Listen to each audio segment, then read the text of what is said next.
कि मेरी बेटी तो भाई अफसर बनेगी और बेटी यहाँ प्रीलिम ही नहीं क्लियर कर रही है। जब किसी का प्रीलिम भी क्लियर नहीं हो रहा होता ना, उसको बहुत बुरा फील कराया जाता है। जब मैं बाहर निकल के यूपीएससी की दुनिया से और मैं सारे अटेम्प्ट में फेल हो गई तो लोग यही बात कर रहे थे कि अरे ये तो टाइम पास कर रही थी। मेरा सिर्फ एक ही मकसद था, मुझे सिर्फ पुलिस ऑफिसर ही बनना था और इसीलिए मैंने कोई बैकअप प्लान नहीं रखा था। इस ड्रीम को मैं हर दिन जी रही हूँ 7 साल तक और वो ड्रीम कभी पूरा ही नहीं हुआ। वो ड्रीम ही रह गया। वो किस लेवल की फ्रस्ट्रेशन होती है। और मैं अपनी कहानी नहीं बता रही हूँ, मैं ये लोगों को बताना चाहती हूँ कि ये हर यूपीएससी एस्पिरेंट की कहानी है। इस दिन के लालच में हम इतना दर्द सह रहे हैं तो हम अपने दर्द को क्या वैलिडेशन दे रहे हैं? सब ठीक हो जाएगा, एक दिन तुम्हारी लाइफ ना बदलेगी। पर 99% लोगों की लाइफ नहीं बदलती है और मैं वो हूँ। 23 अक्टूबर 2021 नहीं हुआ ना तुम्हारा कि हम तीनों ही बहनें फाइटर हैं, पर मैंने तुम्हारे जैसा फाइटर नहीं देखा। कह रही थी कि कोई भी अगर 1 या 2 बार फेल होता है, कलरी पाइट इज माई सेवियर। मैंने जब कलरी शुरू किया तो मुझे ऐसा रियलाइज हुआ कि मैं भी कुछ हूँ और मुझे ऐसा लगता है कि कलरी पाइट ने मुझे ढूंढा है। मुझे ऐसा फीलिंग आता है। सबसे पहली लड़ाई औरत की क्या है? सड़क पे अकेले खड़ा होना। सेल्फ डिफेंस एक वर्कशॉप या 1 घंटे की क्लास की चीज़ नहीं है। ये सारी जो दिक्कतें, इनको मन से जीतना ही पहला सेल्फ डिफेंस है और वो कोई यूट्यूब चैनल या कोई शॉर्टकट नहीं सिखा।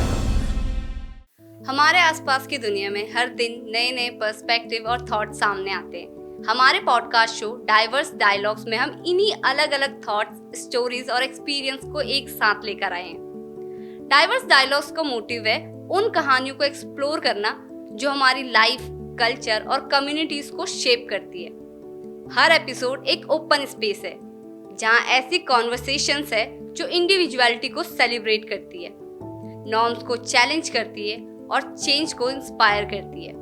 Join us as we bring diverse perspectives from different walks of life, creating meaningful conversations that matter. Tune in because every dialogue matters. आज के एपिसोड में हमारे साथ है काजल श्रीवास्तव, जो कलरी वॉरियर है। क्यों मैंने उन्हें कलरी वॉरियर कहा, उनकी इंस्पायरिंग स्टोरी देखिए आज के इस पॉडकास्ट में।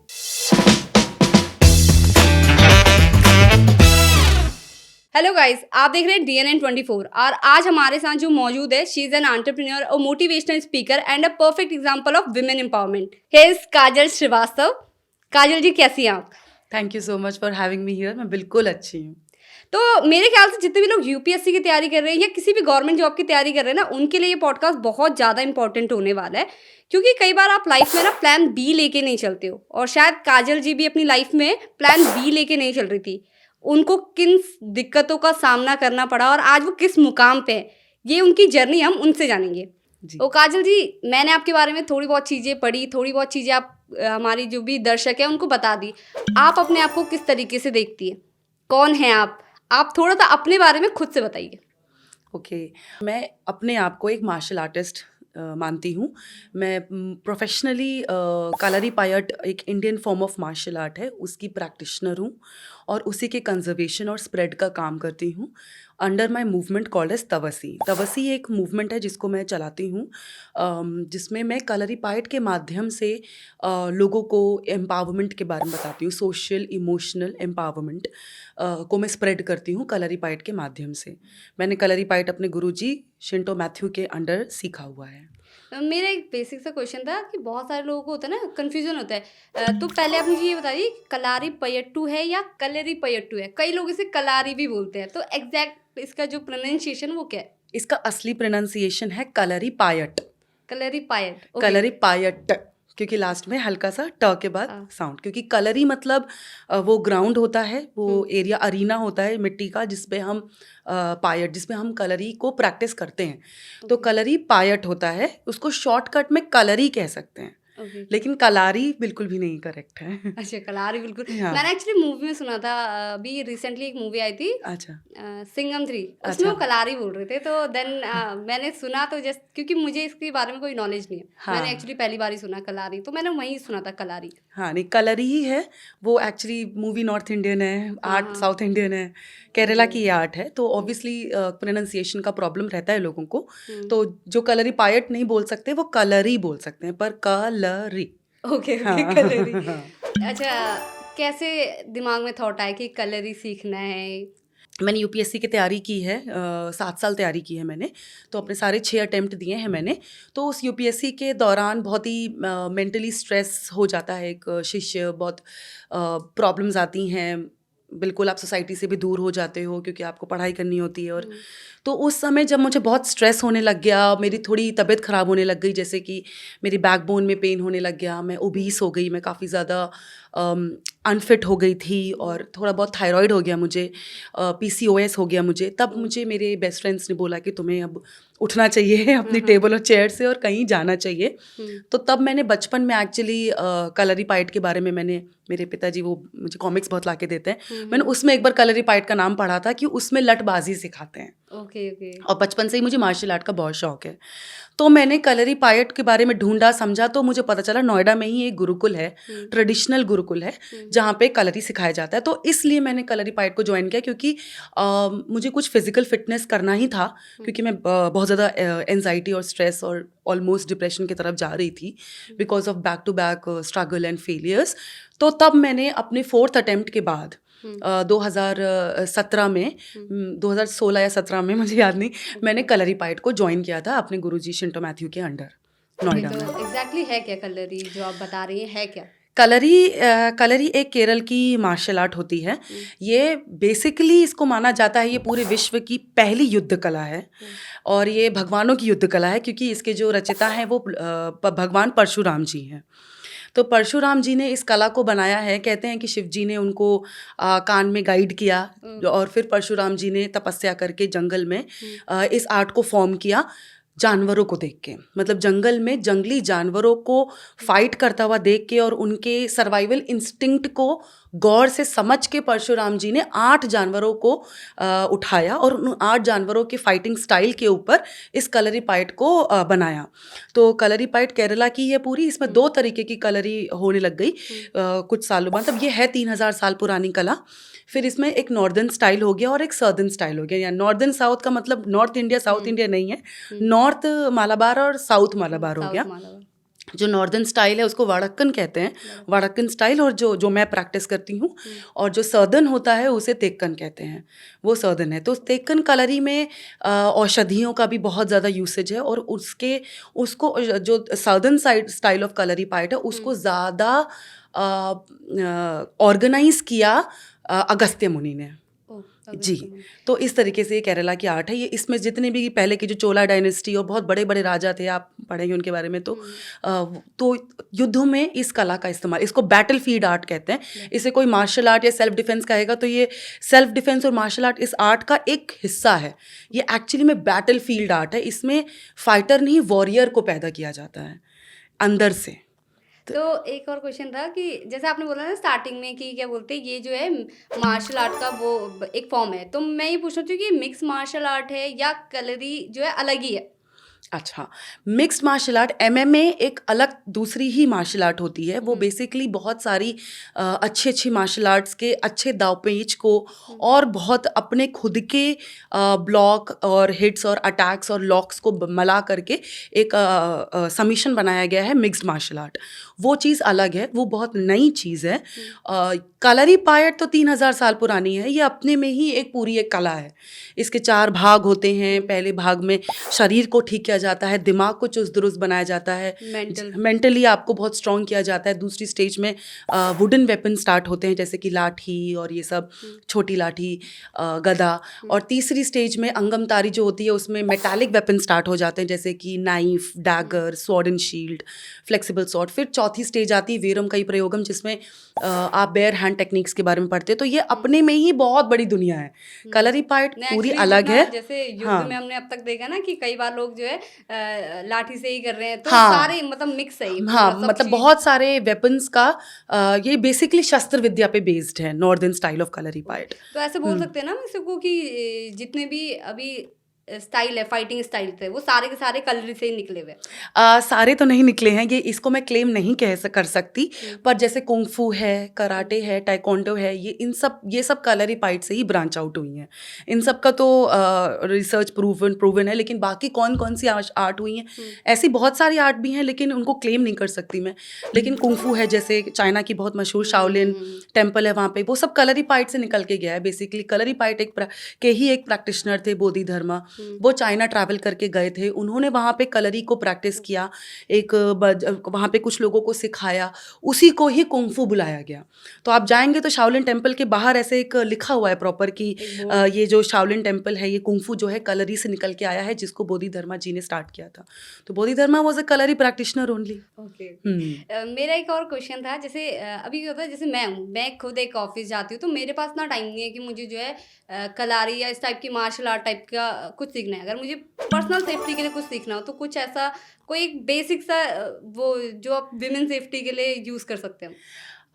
एक्चुअली मैं एज अ पर्सन शॉर्टकट जो विमेन सेफ्टी के लिए जो यूट्यूब पे मिलते हैं लॉक्स और ब्लॉक्स और कि आप ये कर दीजिए तो आप बच जाएंगी, मैं इसके सख्त खिलाफ मैं हूँ। भी, मुझे भी लगता है नहीं कर क्योंकि सकते आप नहीं कर पाते हो। मैं आपको बता देती हूँ, अगर जितनी भी औरतें हैं वो मुझसे अग्री करेंगी कि जब आपको कोई पर्सन आता है परेशान करने, सबसे पहले आप सुन्न हो जाते हो। हाँ। उस समय आपको वो दावपेच याद नहीं आएगा कि हाथ घुमा के पैर घुमा के ऐसे मार दो, चाकू छीन लो, नहीं आएगा। इसलिए सेल्फ डिफेंस एक वर्कशॉप या 1 घंटे की क्लास की चीज़ है ही नहीं। सेल्फ डिफेंस एक ऐसा अभ्यास है जो डेली लाइफ की चीज़ है। पहले जब तक आपका मन ताकतवर नहीं होगा, सबसे पहली लड़ाई औरत की क्या है? सड़क पे अकेले खड़ा होना। आपको क्या दावपेच करना है वो तो बहुत बाद में आता है। पहला तो सबक ही है कि तुम कैसे वॉक करके जा रहे हो और कोई तुमको परेशान करने आ रहा है तो भी तुम डटे हुए हो, या किसी ने तुमको परेशान किया तो तुम घर आकर के बता रहे हो, या उससे हर रोज़ परेशान नहीं हो रहे हो कि मैं इस गली से नहीं जाऊँगी, यहाँ पे वो खड़े होते हैं। ये सारी जो दिक्कतें, इनको मन से जीतना ही पहला सेल्फ डिफेंस है, और वो कोई यूट्यूब चैनल या कोई शॉर्टकट नहीं सिखा सकता। तो मैं इस चीज़ के बिल्कुल अगेंस्ट हूँ। लेकिन हाँ, आपने जैसे कि बोला आपके पास टाइम नहीं है, बेसिकली ये एक जैसे आप ब्रश करते हैं, आप नहाने जाते हैं, आप कपड़े पहनते हैं, आप ऑफिस आते हैं, रोज़ी रोटी कमाते हैं, टाइम नहीं है लेकिन ये सब कर रहे हैं, खाना खाने का टाइम निकाल रहे हैं। उसी तरीके से कलरी भी कलरी को एक मार्शल आर्ट नहीं कहा जाता है, कलरी को एक वे ऑफ लाइफ कहा जाता है। मतलब रोज़ आपने 10 मिनट अगर आपने गजा वड़िव, सिम्हा वड़िव उसमें आपने अभ्यास कर लिया, या अश्वा की तरह थोड़ा चलने की कोशिश कर ली, उससे आपका बॉडी इतना स्ट्रांग हो जाएगा कि आपको पहली बात तो कोई कोनी नहीं मार सकता, कोई हिला नहीं सकता। मतलब जब से मैंने कलरीपाइट सीखा है, ऐसा नहीं कि मैं सड़कों पे बिल्कुल मारती फिरती चलती हूँ या चप्पल हाथ में लेके चलती हूँ, ऐसा कुछ नहीं कर रही हूँ मैं। अगर कोई मेरी तरफ आता है, मैं आपको बता नहीं सकती हूँ, मेरी आंखों से वो डर जाता है। अगर कोई मेरी तरफ देख रहा होता है तो अब मैं उलट के उसको देख लेती हूँ, मैं अच्छे से देखती हूँ, और वो इंसान डर के भागता है।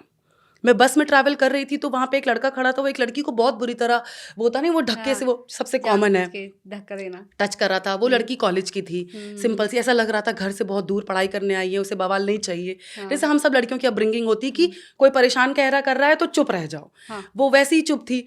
मुझसे तो देखा नहीं गया, मैं खड़ी हुई, मैंने कुछ भी नहीं किया, मैंने सिर्फ उस लड़के को हार्डली 10 सेकंड सिर्फ घूरा है, वो चलती बस से कूद गया।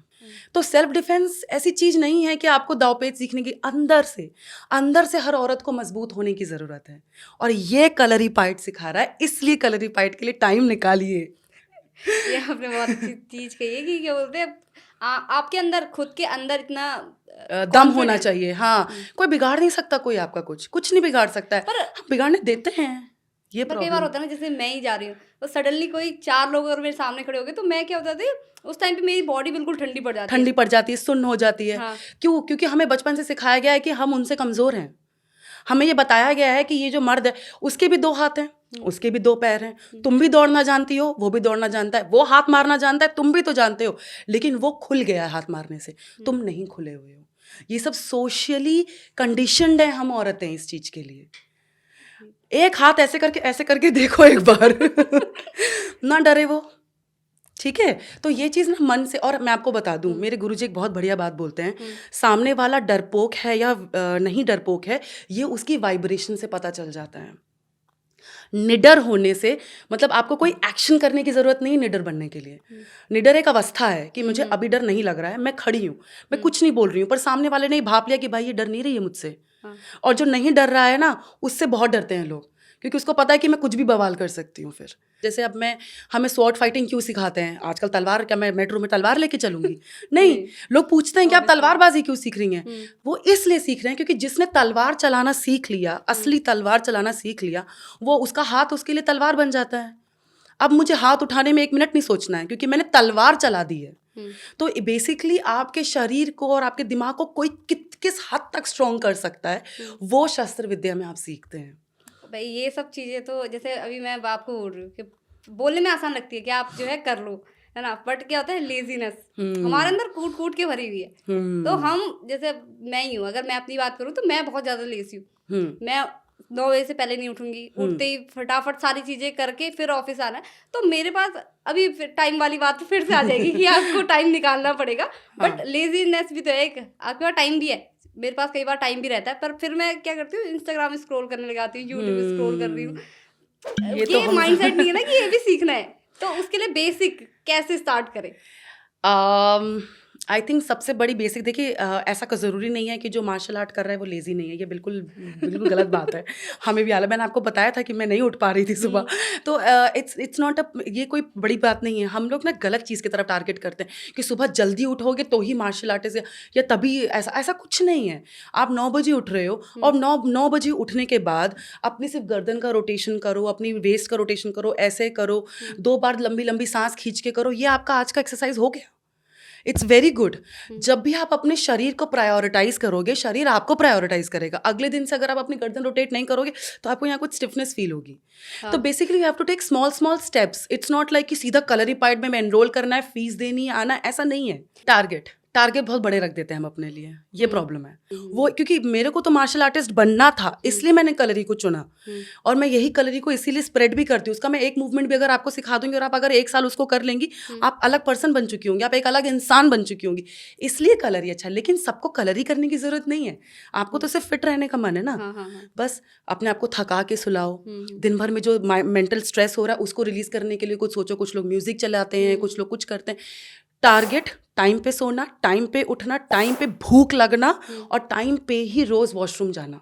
सिर्फ वॉक करना, वो भी बहुत अच्छी एक्सरसाइज है। सुबह उठ के सिर्फ जॉइंट्स को ओपन करना, वो बहुत अच्छी एक्सरसाइज है। एक बहुत ही अंडर एस्टिमेटेड एक चीज़ है इंडिया के अंदर, वो है massage therapies, Ayurvedic massage therapy, जो मैंने आपको बताया था कि कलरी में भी होती है, कलरी मसाज और चिकित्सा होती है। आप सुबह उठ के एक अच्छा सा मस्टर्ड ऑयल लेकर के उसको गर्म करके अपने पूरे शरीर में लगा लो। धूप में बैठ जाओ, धूप में बैठ के नाश्ता कर लो, नहीं है धूप हो रही, ऐसे ही छोड़ दो। आप बस वही लगा लो, आपकी बॉडी का blood flow, blood clotting, muscle repairment, इन सब का वही ध्यान रख लेगा। आप कह रही शरीर में दर्द होने लगता है, थक जाते हैं, यूट्यूब पे लोग ये तो दिखा रहे हैं कि एक्सरसाइज करो, लेकिन कोई ये नहीं बता रहा है कि एक्सरसाइज करने के बाद जो दर्द हो रहा है उससे कैसे बचें। इसलिए incomplete knowledge is even worse than no knowledge, जैसे कि कहते हैं। तो आपको बस तेल लगाना है पूरे दिन। आप अपने मस्टर्ड ऑयल पूरे शरीर में गरम गरम करके सुबह सुबह लगा लीजिए। आप पूरे दिन देखिए पैर का दौड़ेगा, नाचेगा, एकदम जंपी रहेगा। शरीर को पसंद है तेल, उसको पसंद है, ये तेल की प्यासी है ये बॉडी।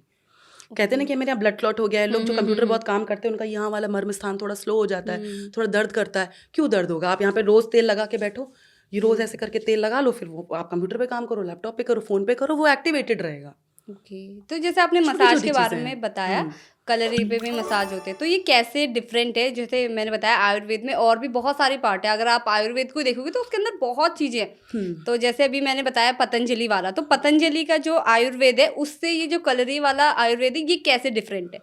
आयुर्वेद तो एक है, कुछ भी डिफरेंट नहीं है। लेकिन आयुर्वेद के अंदर बहुत सारी ब्रांचेस हैं एक्चुअली, ठीक है। तो जो पतंजलि का आयुर्वेद है वो भी आयुर्वेद है, और जो कलरी का आयुर्वेद है वो भी आयुर्वेद है। डिफरेंस बस ये है कि वो अलग अलग प्रॉब्लम्स को केटर कर रहे हैं। जो कलरी मर्म मसाज और चिकित्सा होती है, आयुर्वेदिक ट्रीटमेंट्स होते हैं, वो बेसिकली आपके बोन्स और मसल्स के ट्रीटमेंट्स होते हैं, यानी कि anything related to sports. Basically Kalari कितने साल पहले का, 3000 साल पहले। तब तो अगर किसी की हड्डी टूटेगी तो हॉस्पिटल तो था नहीं वहाँ तब जाने के लिए, या किसी ने किसी को मार दिया, या शस्त्र लग गया, या तलवार घुस गई, या लाठी लग गई, तो या सुन पड़ गया, या बहुत ज़्यादा एक्सरसाइज करते हैं तो पूरी पीठ में दर्द हो रहा है, पीठ घूम मुड़ गई, ये सब चीज़ों का उपाय तब तो था नहीं। तो इसीलिए कलरी की ही, केरला की ही औषधियाँ, जो जंगल में जो जंगली औषधियाँ उगती हैं, उन सब के लिए बहुत बहुत रिसर्च करके जो तब के जो हमारे गॉड्स थे, वॉरियर गॉड्स थे, उन्होंने मिलके दवाइयाँ बनाई, उसका उपाय बनाया, वो है Kalari Ayurveda. Kalari Ayurveda is it's also Ayurved, but it's specifically for bones and muscles. कौन सी प्रॉब्लम सॉल्व हो सकती है, आप बता सकते हैं? वैसे तो मैं भी अपने गुरुजी के अंडर अभी ट्रेन ही हो रही हूँ, तो फिर अब मुझे बहुत एक्सट्रीम नॉलेज इस चीज़ की नहीं है, क्योंकि मुझे अभी सिर्फ 2-3 साल हुआ है चिकित्सा स्टार्ट किए हुए। लेकिन जैसे spondylitis, sciatica, arthritis, frozen shoulder, जिन लोग को डॉक्टर बोल देते हैं कि आपका लिगामेंट रप्चर हो गया, आपको सर्जरी करानी पड़ेगी, टेंडन्स की, उन सब को सर्जरी के बिना गुरुकुल ठीक करते हैं। तो और जैसे नेक वाली रिलेटेड प्रॉब्लम, मतलब कोई भी बोन्स और मसल्स और जॉइंट रिलेटेड प्रॉब्लम, फ्रैक्चर हाँ सही हो सकता है, फ्रैक्चर हो जाता है, फ्रैक्चर की दवाई होती है कलरी में। तो जितनी भी बोन्स और मसल की प्रॉब्लम होती है, वो सारी चीज़ें कलरी आयुर्वेद में सॉल्व की जाती हैं। तो और वेलबींग की भी मसाज होती है कि मतलब आपकी पूरी बॉडी हष्ट पुष्ट रहे, एक्टिव रहे, मेंटल और फिजिकल हेल्थ के लिए मेंटेन करने की वो चीज़ होती है कलरी आयुर्वेद में। तो एक और चीज़ है कि जैसे आपने बताया कि कलरी जो है केरल का है, और आप बेसिकली यूपी से बिलोंग करती है, नोएडा आप रहती है, हाँ। तो यूपी की गर्ल होने के नाते आप केरल वाली फॉर्म को आपकी सीखना है कि आपको ये वाले मार्शल आर्ट सीखनी है, ये कैसे आया दिमाग में कि यही सीखना है? एक्चुअली बेसिकली जब मैं छोटी थी तो मैंने एक मूवी देखी थी अनिल कपूर की, विरासत। तो विरासत में ना अनिल कपूर लठबाजी करता है और वो लाठी से ना बहुत बढ़िया चला रहा होता है। तो मैं बहुत छोटी थी उस टाइम पे, तभी मैंने ये डिसाइड कर लिया था कि बड़े होकर मुझे ये करना है। मैंने ये डिसीजन ले लिया था, पर तब मैं लखनऊ में रहती थी, वहाँ पे मुझे कोई ऐसी चीज़ मिली नहीं। फिर मैं बड़ी होती गई, लाइफ में कुछ ना कुछ होता रहा, फिर मैं लाइफ में कुछ घूम फिर के मैं ऐसी जगह पहुँची कि मुझे फिर से अपना वही ड्रीम याद आ गया कि काजल अब टाइम आ गया है। फिर मैंने रिसर्च किया कि शस्त्र विद्या कौन कौन सी कलाओं में होती है।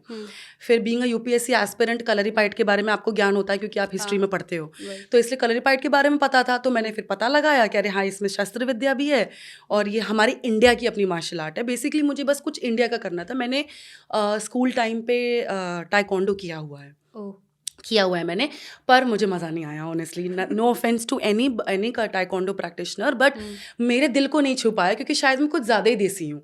मुझे कोई ऐसी चीज़ करनी थी जो बिल्कुल रूट से मुझे समझाए कि ये चीज़ ऐसे क्यों करनी है, या जिससे इंसान की तबीयत ठीक हो जाए, या कुछ मुझे और नेचर की तरफ जाना था। तो मुझे पता चला कि इंडिया की अपनी एक मार्शल आर्ट है जो विलुप्त होने वाली है। तब मैंने फैसला किया कि मैं यही आर्ट करूंगी। तो उसमें शस्त्र भी मिल गया, मुझे लठबाजी भी मिल गई और इंडिया भी मिल गया, क्योंकि मैं तो इंडिया ही करती हूँ, मुझे तो इंडिया से बहुत प्यार है। तो फिर इस वजह से मैंने कलरी फाइट ज्वाइन किया और मुझे ऐसा लगता है कि कलरी फाइट ने मुझे ढूंढा है। मुझे ऐसा फीलिंग आता है, सही डिसीजन लगता है। हाँ, मतलब मुझे ऐसा लगता है कि जितना मैं कलरी को ढूंढ रही थी तो उससे कई ज़्यादा कलरी मुझे ढूंढ रहा था। ऐसा करेक्ट फील होता है मुझे। मैंने आपकी कुछ इंस्टाग्राम पे वीडियोस वगैरह भी देखी थी, तो इंस्टाग्राम पे आपने अपना जो प्रोफाइल नेम है वो लिख रखा है कलारी शूर गर्ल। क्या मतलब है इसका? मतलब आपका नाम काजल श्रीवास्तव है, कलारी शूर गर्ल क्या? क्योंकि मुझे कलरी रिलेटेड यूजर नेम रखना था, तो शूरवीरा, जैसे शूर मतलब वॉरियर होता है, तो मुझे कलरी वॉरियर बोलना था, बट हिंदी बोलना था मेरे को। भाई इंडिया वाली बात आ जाती है, मेरी लैंग्वेज हिंदी है, तो मैंने कलरी शूर गर्ल लिखा कि भाई मैं एक लड़की हूँ। लोगों को रिसर्च करता कि I am a Kalari warrior but a woman warrior. So that's I kept my name as Kalari Shoor girl. जो मुझे मन करता है मैं चेंज कर दूं, बट अब वो सब मुझे वही बुलाने ही लग गए हैं। अब तो ऐसे लोग रोड पे ही बोलते थे आप कलरी शूर गर्ल है ना। मैं सोचती हूँ काजल श्रीवास्तव किसी को नहीं मालूम। ये अच्छी चीज है कि आपके काम को लोग जानते हैं। काम के नाम से अगर आपको जान रहे, बहुत अच्छी चीज है। लाइफ में यही अचीव करते हैं हर कोई। इसकी ये अच्छा पर्सपेक्टिव दिया आपने, उसके लिए थैंक्स। एक और क्वेश्चन था, जैसे जिस टाइम पे हम जी रहे हैं 21st सेंचुरी में, यहाँ पे क्या है, मॉडर्न फैशन है, मॉडर्न एक्टिव वेयर है, स्पोर्ट्स वेयर है। तो इस टाइम पे जैसे कलरी पे मैंने आपकी कुछ वीडियोस वगैरह भी देखी थी, उसमें क्या है आपका ट्रेडिशनल वेयर है। तो मॉडर्न टाइम पे ट्रेडिशनल वेयर को आप कैसे मैनेज करके चल रही है? बेसिकली मेरी जो ब्रांड है स्वदेशी स्पोर्ट्स वेयर, वो इसी मूवमेंट के लिए काम करती है। तो जो मेरा तवसी मूवमेंट है उसके 2 भाग हैं। एक है इंडियन मार्शल आर्ट को कंजर्व करना, और दूसरा है इंडिया के ट्रेडिशनल वेयर को कंजर्व करना वर्कआउट करते टाइम पे। जैसे कि जब मैंने एक्चुअली बेसिकली मैं आपको बता देती हूँ स्टार्टिंग से कि मैं कलरी बहुत ज़्यादा करती थी, अभी भी करती हूँ। मतलब कलरी करते करते ना समर्स में मुझे ना अपने शिन एरिया में, अपने लेफ्ट वाले पैर में एक बहुत मोटा सा इन्फेक्शन हो गया, बहुत गंदा सा, बहुत बड़ा सा। तो जब मैं डॉक्टर के पास गई, स्किन डॉक्टर के पास, तो उन्होंने मुझसे ये बात बोली कि आप कपड़े क्या पहनते हो? तो मैंने उनको बताया कि मैं दिन भर सिंथेटिक वो पहनती हूँ, पैंट्स पहनती हूँ और वर्कआउट करती रहती हूँ, मुझे दिन भर क्लासेस करनी होती हैं क्योंकि मेरा काम ही यही है। तो इस वजह, तो उन्होंने बोला कि आपको इस वजह से हो रहा है क्योंकि आप सिंथेटिक कपड़े पहनती हैं दिन भर। तो फिर तब मैंने सोचा कि अच्छा, कपड़े पहनने से इस हद तक भी प्रॉब्लम हो सकती है, क्योंकि मुझे उस प्रॉब्लम को क्लियर करने में 1 साल लगा। 1 साल मेरा इलाज चला है उस प्रॉब्लम का, और बहुत दर्द भी होता था, उससे ब्लड भी आता था, बहुत गंदा प्रॉब्लम था वो। तब मैंने रिसर्च स्टार्ट की 2 साल पहले कि क्या होता है बॉडी में अगर आप सिंथेटिक कपड़े पहन के एक्सरसाइज कर लो। And I was shocked to read कि बहुत ही कम लोग को पता है, या पता तो है तो लेकिन उस चीज़ को एक्सपीरियंस ना करने की वजह से वो उस चीज़ को इतना सीरियसली नहीं ले रहे कि बॉडी की जो स्किन होती है वो हमारी लिविंग ऑर्गन होती है, और हम इसको क्या फीड करते हैं ये बहुत इंपॉर्टेंट होता है। तो जो सिंथेटिकली मेड कपड़े होते हैं वो केमिकल के बने हुए कपड़े होते हैं, तो उनमें बहुत, एक तो पहले उनको बनाने में बहुत पोल्यूशन होता है, बिल्कुल मैक्रोप्लास्टिक पोल्यूशन होता है। उसके अलावा वो स्वेट को रोक लेते हैं, तो स्वेट और वो कपड़ा मिल के स्किन डिजीजेस दे देता है। और वो स्किन डिजीजेस यहाँ तक ये भी होता है कि जैसे मान लो मैंने कपड़ा पहना हुआ है, ये मैंने एक रिसर्च पढ़ी कि अगर मैंने वो कपड़ा पहना है और मैं वर्कआउट करी तो आपके लिए भी वो कैंसरस है मेरे लिए। हाँ, मतलब you should not even breathe around people who are wearing so much of synthetic fabrics. आपके कहने का मतलब ये कि वो एयर पे भी चला जाता है। तो basically chemically fed clothes are so bad for you that it not only causes you skin diseases but it is cancerous, specially for the kids, specially because उनकी स्किन तो बहुत ही सेंसिटिव होती है। तो जब मैंने ये सब पढ़ा तो मैंने ढूंढना शुरू किया, भाई कलर ही पाए इतनी इंटेंस एक्टिविटी है, अब उसके लिए कुछ कपड़े ही ना मिले जो कॉटन का कपड़ों पहनो फट जाए, कभी साइड से फट जाए, कभी नीचे से फट जाए, कभी इधर से। तो मैंने फिर अपने लिए पैंट बनाया, मैंने अपना खुद का पैंट बनाया कॉटन का, बहुत बढ़िया लगा। एक आध अपने दोस्तों को दिया, वो कह रहे काजल यार तुम कमाल कर रही हो यार, why don't you start this, we don't have it in India. We have lots and lots of Indian clothes, but none of them are catering to the fact that you are thinking. तो मैंने फिर start किया स्वदेशी sports wear, जिसमें मैं strictly workout clothes बनाती हूँ for made out of Indian cotton fabric. क्यों? क्योंकि मैंने ये रियलाइज़ किया कि इंडियन क्लाइमेटिक कंडीशंस में, आपने मुझसे क्वेश्चन पूछा था कि आप मॉडर्न सिस्टम के साथ कैसे करते हो, क्योंकि इंपॉर्टेंट है इसलिए रहती हूँ कि इंडियन क्लाइमेटिक कंडीशंस में इतना स्वेट होने वाली कंडीशंस में आपके लिए सिंथेटिक फैब्रिक बिल्कुल ख़राब है। तो आपको इसीलिए पहले के जो योद्धा थे वो धोती पहनते थे और वो उतरिया और अंगतरिया ये सब चीज़ें पहनते थे, क्योंकि वो कंफर्टेबल था, ब्रीदेबल था, बहुत लंबे चलते हैं ये कपड़े, और इतने विंडी होते हैं कि आपको कहीं पे भी इंटरनल इन्फेक्शन नहीं होता। अच्छा। क्योंकि मेरी एक स्टूडेंट है जो बहुत छोटी स्टूडेंट है, I think she must be just 14-15 year old, उसको यूटीआई प्रॉब्लम होने लग गया क्योंकि स्वेट रिटेंशन हो रहा है उसको उस जगह पे, स्वेट रिटेंशन हो रहा है तो उसको यूटीआई का इशू, बल्कि इतनी छोटी उम्र में होता नहीं है किसी को, तो मतलब जनरली बच्चों को नहीं होता, अभी तो कुछ भी हो रहा है, हाँ, बट वैसे नहीं होता। तो तब मैंने इस चीज़ को बहुत सीरियसली लिया and I started making clothes and I started spreading why it is important to wear natural handloom clothes for your workout. तो मैंने जब ये बहुत स्प्रेड किया, मैंने इसके सिंथेटिक फैब्रिक्स के मैंने साइड इफेक्ट स्प्रेड किए, ये वो, तो जब मैंने खुद पहन के कर लिया, खुद मैंने ऐसे ही पैंट बना दी जिसमें पूरा स्प्लिट भी खोल सकते हो, उतर चढ़ भी सकते हो। मैंने फिर एक ऐसी वो बनाई, एक टॉप बनाई जो पीछे से भी आपको स्वेट नहीं देगी, अंडर आर्म्स में भी आपको थोड़ा दूर करके, कि ताकि स्वेट रिटेंशन ना हो। जहाँ जहाँ एक लड़की को स्वेट रुकता है, ब्रेस्ट पे रुकता है, उन सब जगहों को मैंने वो बनाया, क्योंकि मैं एक लड़की थी वो स्पोर्ट्स ब्रा पहनती थी जो उसमें जिप था, तो जिप से उसको चेस्ट पे इन्फेक्शन हो गया। तो ये सब चीज़ें नहीं होनी चाहिए, बट और बहुत बड़ी ब्रांड की वो स्पोर्ट्स ब्रेजियर थी, काफ़ी पॉपुलर ब्रांड जिसके कपड़े 7,000-8,000 से शुरू होती हैं। उतनी महंगी चीज़ आप क्यों पहन रहे हो? बस क्योंकि वो ट्रेंडिंग है, क्योंकि वो इन है, भाई तुम्हारे ब्रांड का नाम लिखा है यहाँ पे, मैं कूल लग रही हूँ, लेकिन इससे आपकी स्किन ख़राब हो रही है। तो फिर मैंने ऐसी ट्यूबलेट बनाई जो कि नो रैश ट्यूबलेट है, जिसमें ना उसमें जिप है ना उसमें हुक है, वो सिर्फ ऐसे ही पहनने वाली है। तो उससे ये बेनिफिट मिलता है कि मॉडर्न सिस्टम में आप रहते हो तो आप बाकी टाइम पे चाहे नॉर्मल कपड़े पहन लो, बट वर्कआउट करते टाइम लॉजिकल और करेक्ट कपड़ों को पहनना ज़रूरी है। और ये मैंने मूवमेंट स्टार्ट किया and that's how I am continuing and people are following it also very well. तो आप जैसे जिम जाते जो लोग, उनको भी आप यही प्रेफर करते हैं कि हाँ, आपको? मेरे बहुत सारे क्लाइंट हैं वो जिम वेयर टॉप लेते हैं मुझसे, लोअर्स लेते हैं। ऑफ कोर्स मैं अभी भी और कोशिश कर रही हूँ कि और शीक बनाऊँ मैं, क्योंकि अभी लोगों को जिम में वर्कआउट करने से ज़्यादा इंटरेस्ट है जिम में स्मार्ट लगना, ताकि वो सेल्फी डाल सकें। एक तो भाई ट्रेंड के साथ फॉलो करना भी बड़ा मुश्किल है। So now I try to make clothes which are trending also, which youngsters also feel attracted towards. But yes, और lot of my clients are gym people, they are wearing my racerback tops. उतरिया पहन रहे, शक्ति मैंने बनाई है, वो उसको पहनते हैं, बहुत तारीफ करते हैं। वो बिल्कुल स्मार्ट है, यहाँ से बिल्कुल पीछे से रेसर बैक है और ओपन शोल्डर्स है, नीचे से इलास्टिकेटेड है, तो वो लोग पहन रहे हैं। It's very good, they are very happy with it and they feel कि उनकी बॉडी में। And also the best part about cotton, it's very light weight. बिल्कुल कुछ पहना ही नहीं ऐसा फील होता है, तो आपकी मोबिलिटी बहुत बढ़ जाती है, मूवमेंट बहुत बढ़ जाता है। तो this is the least you can do. Already air में इतना पोल्यूशन है, ऑलरेडी हम खाना इतना गंदा खा रहे हैं, अब हम स्किन को कपड़े भी गंदे पहना दें, तो बिल्कुल प्रलय की तरफ जाने का कोई ज़रूरत नहीं है ना। नहीं, ये आपने जो बताया ना कि स्वदेशी, अभी आपने थोड़ा सा एक पर्सपेक्टिव बताया अपनी साइड से, बट अभी जैसे फैशन के साथ है, कुछ लोगों को जो होता है फैशनेबल कपड़े पहनना पसंद है। आप कैसे स्वदेशी इस चीज़ को कैसे डील करते हैं कि आपके जो है कपड़े भी फैशनेबल हो, कंफर्टेबल भी हो और प्राइस भी उनके जो है रीजनल हो कि लोग आसानी से ले भी सके, क्योंकि अगर आपके कपड़े ही 10,000 से स्टार्टिंग है तो कोई कैसे अफोर्ड कैसे करेगा। करेक्ट। तो मैं इस चीज़ को पहले तो मैं कॉस्ट इफेक्टिव रखने की पूरी कोशिश करती हूँ और रखती भी हूँ, ताकि वो लोगों के लिए अफोर्डेबल हो। क्योंकि अभी मेरे लिए यही इंपॉर्टेंट है कि लोग उठाएं, उसको चूज करें। एक कपड़ा बनाने में वो देखने में बड़ा सिंपल लगेगा कि इसमें क्या किया, पर मुझे एक्चुअली 40 to 50 टेक्स लगते हैं किसी एक टॉप को तैयार करने में या किसी एक डिज़ाइन को बनाने में, क्योंकि मुझे स्मार्ट भी लगना है, मुझे कंफर्टेबल भी लगना है, लोग खरीदें और उसकी कॉस्ट भी, मतलब मेक चार्जेस भी ठीक ठाक रहें और बेनिफिट भी हो, मतलब उनके शरीर पे उसको पहनने का बेनिफिट भी हो।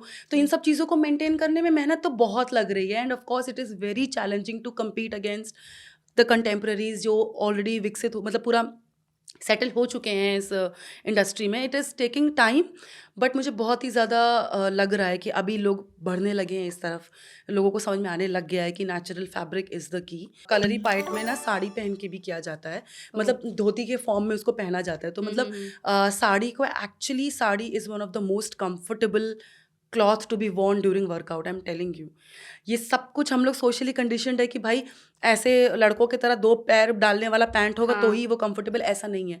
आप साड़ी को धोती की तरह पहनो, सबसे ज़्यादा मोबिलिटी होती है, ना हिप्स लॉक होते हैं ना वेस्ट लॉक होती है, पूरा मोबिलिटी होती है, बस आपको उसको ढंग से पहनना आना चाहिए। तो मैं अभी ये भी प्रमोट कर रही हूँ, how why should you wear sari for your workout. तो अच्छा, ये तो आपका था स्पोर्ट्स और जो भी आपने अब तक अचीव करा है। मैंने सुना है आपने यूपीएससी वगैरह की तैयारी भी करी थी, क्या था वो बताइए, कैसे आया दिमाग में? ये होता है ना, कई बार होता है कि हमें जो है जॉब करनी है या हम किस फील्ड में आगे बढ़ेंगे, वो पेरेंट्स डिसाइड करते हैं हमारे कि आपको जो है, कई बार होता है सोसाइटी का प्रेशर हो जाता है, या आप पढ़ रहे हो तो आपके अंदर खुद से एक प्रेशर आ जाता है कि नहीं, अब मैं ये चीज़ पढ़ रही हूँ तो मुझे ये क्लियर करना ही है। यूपीएससी तो देखिए, it was a very natural dream for me, because मुझे पढ़ाई का बहुत ज़्यादा शौक था। मैं मार्क्स नहीं लाती थी, लेकिन मुझे पढ़ाई करना पसंद था, मतलब बस नॉलेज गेन करना पसंद था, बट उसे ऐसे पेपर में जाके एग्जीक्यूट करने में मुझे कोई इतना इंटरेस्ट नहीं था कि भाई कुछ मार्क्स ला के दिखाने। But I was very much into studies, पढ़ाई, अच्छी चीज़ें पढ़ना। तो फिर जब मैं बड़ी हो रही थी तो मुझे रियलाइज़ हुआ कि मेरे अंदर वो IPS ऑफिसर बनने की बहुत तमन्ना थी। मुझे ना ऐसे बहुत ही ज़्यादा शौक था कि मैं पुलिस में जाऊँ। तो पुलिस के लिए मुझे यूपीएससी के लिए प्रिपेयर करना था। तो कॉलेज के टाइम पे मेरे इस प्लान को और मैं कर्व कर पाई, एकदम ही बिल्कुल सही तरीके से कर्व कर पाई। तो मैंने इसलिए कॉलेज ख़त्म होने के बाद, लास्ट ईयर के बाद मैंने यूपीएससी के लिए ड्रॉप ले लिया था। ओके, तो यूपीएससी के अलावा और भी किसी गवर्नमेंट एग्जाम की तैयारी करी है या सिर्फ यूपीएससी? मैंने पढ़ाई सिर्फ यूपीएससी की है, क्योंकि मेरा सिर्फ एक ही मकसद था, मुझे सिर्फ पुलिस ऑफिसर ही बनना था। और इसीलिए मैंने कोई बैकअप प्लान नहीं रखा था, क्योंकि मैं श्योर थी कि मुझे यही करना है और मुझे काफ़ी भरोसा भी था अपनी पढ़ाई पे कि मैं बढ़िया चल रहा है तो मेरा हो भी जाएगा। इसीलिए जब नहीं हुआ तो वो शौक काफ़ी बड़ा शौक था, बट ठीक है। बट तो मैंने तैयारी और कुछ, लेकिन मैंने एग्ज़ाम और भी दिए थे। मैंने RBI भी दिया था, मैंने क्या कहते हैं, बैंक PO दिया था, IB का दिया है, ये सब पेपर मैंने मैंने और भी बहुत सारे UPPSC, मतलब उत्तर प्रदेश सर्विसेज, मैंने ऐसे कई सारे 1-2 पेपर बैंक PO के भी दिए थे। मुझे जब मैं वो पेपर दे रही होती थी तभी मुझे लग रहा था यार ये मुझे इंटरेस्ट नहीं है, मेरी मन की बात नहीं है, देने के लिए जा रहे हो, बस दे रही थी। पर मेरा main target was always UPSC और मैं उसी की ही पढ़ाई करी थी। मैं करिकुलम सब्जेक्ट्स उसी के ही पढ़ रही थी। ओके, तो कितने घंटे पढ़ाई करती थी आप? कितने घंटे पढ़ाई करती थी एक्चुअली। पढ़ाई कोचिंग होती थी पहले, फर्स्ट ईयर में मैंने कोचिंग भी ली थी। तो कोचिंग के बाद बस थोड़ा, कोचिंग के बाद बहुत कम टाइम बचता था, तो अब तो सिर्फ 4-5 घंटे ही पढ़ती थी। पहले कोचिंग होती थी सुबह से लेकर शाम तक, और फिर शाम को से रात तक का 4-5 घंटे का स्लॉट होता था। तब पढ़ाई करके फिर सो जाती थी, क्योंकि अपने काम वाम भी करने होते थे, अपना खाना वाना खुद बनाना होता था, क्योंकि पीजी में रहती थी मैं राजेंद्र नगर में। लेकिन फिर उसके फर्स्ट ईयर के बाद बाकी के जो 6 साल है, आई थिंक 1-2 घंटे, 4-5 घंटे का ब्रेक होता था बीच में, कि मतलब पहले 1 घंटा ले लिया, फिर 2 घंटा ले लिया। कलरी भी करना होता था, तो कलरी करके आती थी मैं। अच्छा, आप यूपीएससी के टाइम पे कलरी भी कर रही थी? हाँ, 3rd अटेम्प्ट के बाद मैंने कलरी ज्वाइन कर लिया था, क्योंकि मैंने आपको बताया था ना कि मुझे प्रॉब्लम होने लग गई थी मेंटली, बहुत ज़्यादा mentally I was not very up to the mark, मेरी पढ़ाई अफेक्ट हो रही थी उससे। तो मैंने कलरी ज्वाइन कर लिया था। तो मैं राजेंद्र नगर से जाती थी, तब वहाँ पे महिला फेस 3 ब्रांच थी मेरी, तो वहाँ मैं जाती थी कलरी करने। तो पहले सुबह पढ़ाई करती थी, फिर कलरी करती थी। कलरी करने के आने के बाद खाना वाना करने के बाद आधा घंटा आराम करके फिर पूरे दिन पढ़ाई ही होती रहती थी। तो मैंने ऐसे गिना नहीं है, बट ऐसे पढ़ाई चलती रहती थी। फिर कुछ मॉक एग्जाम्स देना होता था, उसमें स्लॉट्स होते थे मेरे कि ये सब्जेक्ट। थोड़ी देर मैथ्स करना होता था, क्योंकि मैं मैथ्स में बहुत वीक हूँ, और मैथ्स उसमें पासिंग मार्क्स होता है प्रीलिम में, तो पासिंग एग्जाम होता है, तो वो उसको पढ़ती थी। और उसके बाद लास्ट में एक रिटन टेस्ट देके ही सोती थी मैं। मतलब या हर दिन का था आपका? ये हर दिन का था कि एक टेस्ट देके सोना है, उसमें मॉक एग्जाम देके अपने मार्क्स चेक करके अपने टीचर वगैरह से बात करके कि ये मेरे मार्क्स आए हैं, ये सब्जेक्ट मेरे वीक आ रहे हैं, ऐसे करके पूरा डिस्कस करके हर रोज वैसे ही सोती थी। अच्छा, आपने प्रीलिम्स क्लियर करा है? प्रीलिम मैंने कुछ भी क्लियर नहीं किया है। मैंने सुना था कहीं पे कि आपने शायद प्रीलिम्स क्लियर किए थे, मेंस में नहीं, सब लोग बहुत अलग अलग बातें कर रहे हैं। ये मेरी तारीफ कर रहा है कोई, but the fact is that I couldn't clear prelims also, and that is why I went into depression, because मेरे मॉक एग्जाम्स बहुत अच्छे मार्क्स आ रहे थे, बट मैं हमेशा 3 मार्क्स 2 मार्क्स, बट ये 3 मार्क्स 2 मार्क्स ना, यूपीएससी में बहुत सारे बच्चे होते हैं 3 मार्क्स के अंदर भी, क्योंकि बहुत पूरी भीड़ दे रही है यूपीएससी ना, तो लोग एक एग्जाम देने के लिए आ रहे हैं। हाँ, उसमें 0.01% को ही सेलेक्ट होना है, तो वो 3-4 मार्क्स में भी बहुत लोग होते थे, बट मेरा हमेशा 3-4 ऐसे ही। एक बार था जब 10-11 मार्क्स का भी गैप था, तब मुझे ज़्यादा दुख नहीं हुआ था, पर जब 3-4 मार्क्स का होता था तो दुख होता था। तो मेरा प्रीलिम भी क्लियर नहीं हुआ था। That was the reason for my main depression, कि मैं क्यों नहीं कर पा रही हूँ यार, मैं इतने घंटे पढ़ाई कर रही हूँ, मेरे मॉक एग्जाम अच्छा जा रहा है, मेरी टीचर मुझसे कह रही है कि you are born to be a leader, you are so good Kajal, तुम्हारी हर चीज़ इतनी बढ़िया चल रही, मेरे थ्योरी एग्जाम्स अच्छे चल रहे थे, जो हम लोग को ऐसे राइटिंग होनी होती, ये सब मेरा बहुत अच्छा चल रहा था, मेंस की तैयारी अच्छी चली थी, मेरा सब्जेक्ट पॉलिटिकल साइंस था, बट नहीं हुआ। डेस्टिनी कहते थे, नहीं हुआ, डेस्टिनी कहते शायद। भाई पता नहीं। और तो अब क्या होता है कि जब किसी का प्रीलिम भी क्लियर नहीं हो रहा होता ना, उसको बहुत बुरा फील कराया जाता है। इसीलिए मैंने अपनी ना ये फेलियर की स्टोरी को थोड़ा बाहर निकाला पब्लिक में, बिकॉज आई वांटेड कि जो भी तुम लोग फेल हो रहे हो ना, just know it that it is just an exam that you are failing into, you are not a failure. ये मैं चाहती थी लोगों को पता चले, बिकॉज बहुत बुरा फील कराते जो अंदर के लोग होते हैं। एक तो 2 दुनिया है यूपीएससी के, अंदर की दुनिया और एक बाहर की दुनिया। ये दुनिया दोनों दूसरे से बहुत दूर है, नहीं समझते हैं बाहर के लोग अंदर के बच्चों को, मतलब बिल्कुल समझना बंद हो जाता है, चाहे वो कोई भी हो, वो आपको नहीं समझ सकता जब आप यूपीएससी प्रिपेयर करो। It's a very different world. Actually UPSC की जो तैयारी कर रहे हैं या किसी भी गवर्नमेंट एग्जाम की तैयारी कर रहे हैं, उसके ऊपर जो प्रेशर है ना, वो सिर्फ उसको फील हो रहा है, वो सिर्फ उसको पता है कि कैसा हो रहा है, क्या क्या सैक्रिफाइस करके करना पड़ रहा है। तो बहुत चीज़ों की कमी भी होती है, माँ बाप के पैसे खर्च कर रहे हैं तो उसका गिल्ट होता है, फिर खाने पीने के भी कल सही से इंतज़ाम नहीं हो पाता है, क्योंकि देखो जो लोग बहुत ही अच्छे वेल ऑफ बैकग्राउंड से आते हैं, मुझे उनका नहीं मालूम, बट जो मेरे तरह नॉर्मल मिडिल क्लास फैमिली को बिलोंग करते हैं, उन सबको प्रॉब्लम आती है, क्योंकि और ऊपर से घर वाले बहुत अरमान लगा लेते हैं कि मेरी बेटी तो भाई अफसर बनेगी और बेटी यहाँ प्रीलिम ही नहीं क्लियर कर रही है। इतना स्ट्रेस सबसे बड़ा प्रेशर आता है सोसाइटी का। पेरेंट्स एक पल के लिए समझ जाए। पेरेंट्स तो मेरे बहुत सपोर्टिव हैं, मतलब मेरे पेरेंट्स ऐसे थे कि तुझे जो करना है कर, तुम्हें यूपीएससी जब तक देना है दो, तुम्हें नहीं देना है तुम जो बताओ तुम्हें जो करना है। मुझे कभी शादी का प्रेशर नहीं डाला गया, मैंने अभी भी नहीं की है शादी बाय द वे। तो मतलब my parents, I think I am born to the best parents, और शायद इसीलिए मैं इतने आगे बढ़ पाई, क्योंकि मेरे साथ के कई लोग थे जो यूपीएससी में मेरे साथ कई अटेम्प्ट के बाद फेल हुए थे। वो लड़कियां लाइफ में नहीं खुश हैं इस टाइम पे, अनफॉर्चुनेटली। पेरेंट्स ने शादी करा दी, या फिर उनको कुछ एडजस्ट करना पड़ा, या उनको ऐसी जॉब करनी पड़ी जिसमें उनको इंटरेस्ट नहीं। बट मेरे पेरेंट्स ने मुझे उसके बाद भी, मेरे लास्ट अटेम्प्ट में फेल होने के बाद भी वो कह रहे हैं तुम्हें जो करना है तुम करो। तो मैं हाथ पैर मार पाई। I think this support is a very underrated support. अगर आपके पेरेंट्स आपको बोल रहे हैं ना बेटा मैं तुम्हारे साथ खड़ी हूँ या मैं तुम्हारे साथ खड़ा हूँ, तुझे जो करना है तू कर, क्योंकि हमें पता है कि तू कुछ बहुत ग्रेट करने के लिए बनी है, तो फिर आपको कोई रोक नहीं सकता, फिर आप ग्रेट ही करने निकल जाते हो। तो ये चीज़ मेरे साथ बहुत, आई think I am blessed in that way, तो ये चीज़ हुई मेरे साथ। और आपकी स्टोरी सुन के मुझे रोना आ गया। होता है आपके साथ कई बार, जैसे ना यूँ मुझे अपना किस्सा याद आ गया कि मैंने आईबी की तैयारी करी, पेपर देने गए, आप यहाँ से देहरादून गए, और भी देहरादून में क्या है, आपको पेपर देने के लिए अंदर नहीं आने दिया जा रहा है। उस टाइम पे जो था मैंने ना, आपको अंदर बताया से था ना कि मेरे साथ भी हो चुका है 2 बार कि मैं बैंक पीओ का पेपर की तैयारी करके गई हूँ, वहाँ मुझे एंट्री ही नहीं दी। क्वेश्चन था आपसे कि जैसे जो लोग कंटिन्यू की प्रिपरेशन कर रहे हैं और उनका नहीं हो रहा है, लेकिन वो तब भी कर रहे हैं स्ट्रेस में, क्योंकि मैंने बहुत सारे लोगों को देखा है। तो खैर मैं नहीं होती, सबकी अपनी अलग अलग चॉइस है, लेकिन वो जब भी कर रहे हो तो उनको आप क्या बोलेंगे कि अगर नहीं हो रहा है, आप इसके लिए नहीं उठेंगे, आप कुछ और कर लीजिए। ये मेरा क्वेश्चन था अभी इसके बाद। मैं आपको बताना चाहती हूँ कि एक्चुअली ये बिल्कुल मुझे नहीं पता ये बात सुनने में लोगों को कैसी लगेगी, बट एक्चुअली यूपीएससी की दुनिया ऐसी है ना, आप निकलना नहीं चाहते हो, आपको लगता है कि बस हो जाएगा, क्योंकि एक्चुअली क्या होता है ना कि बहुत साल बहुत दुख देख लिया, 2 अटेम्प्ट निकल गए, 3 अटेम्प्ट हो गए, नहीं हो गया, लेकिन यूपीएससी में ना एक रात में आपकी ज़िंदगी बदल जाती है। हम अपने आप को पता है क्या बताते हैं कि कोई बात नहीं, सह लो सोसाइटी का ये, सह लो ये प्रॉब्लम, सह लो ये बदनामी, ये दुख, और खाना नहीं मिल रहा है, लाइट चली गई, अंधेरे में पड़े हैं, कैसे भी पढ़े हैं, सब दुख सह लो, क्योंकि एक दिन रिजल्ट आएगा और तुम आईएएस ऑफिसर। इस दिन के लालच में हम इतना दर्द सह रहे हैं, तो हम अपने दर्द को क्या वैलिडेशन दे रहे हैं, सब ठीक हो जाएगा, एक दिन तुम्हारी लाइफ ना बदलेगी, पर 99% लोगों की लाइफ नहीं बदलती है, और मैं वो हूँ। But why what I am trying to tell you is, अगर किसी ने 3 बार फेल हुआ है और मैं उससे बोलूँगी ना तुम कुछ और ट्राई कर लो, अब वो मुझे छोड़ देगा कि यार काजल ना बहुत डिमोटिवेटिंग है, काजल ना बहुत डिमोटिवेटिंग बातें करती, खुद तो बड़ी बड़ी बन गई, अपना मस्त पैसे कमा रही है, मुझे नहीं करने दे रही है। तो बेसिकली ये एक बैड साइड है यूपीएससी का। It is like a vicious cycle जिसमें आप फंस जाते हो, और आप चाहते हो कि बस अब जब मैं निकलूँ बाहर ना, तो मैं विक्टोरियस होके ही निकलूँ, और इस लालच में हम उस दलदल में फंसते चले जाते हैं। कुछ होनहार भयंकर बच्चे वाकई निकल जाते हैं, और हमारे जैसे बच्चे रह जाते हैं, और वो ट्रॉमा लाइफ टाइम वो कभी नहीं भूलते। अभी मेरा कुछ दिन पहले एक आर्टिकल आया था, तो उस आर्टिकल के बाद ना मुझे बहुत सारे लोगों ने डीएम किया था इंस्टाग्राम में, कम से कम नहीं तो 100 लोगों ने।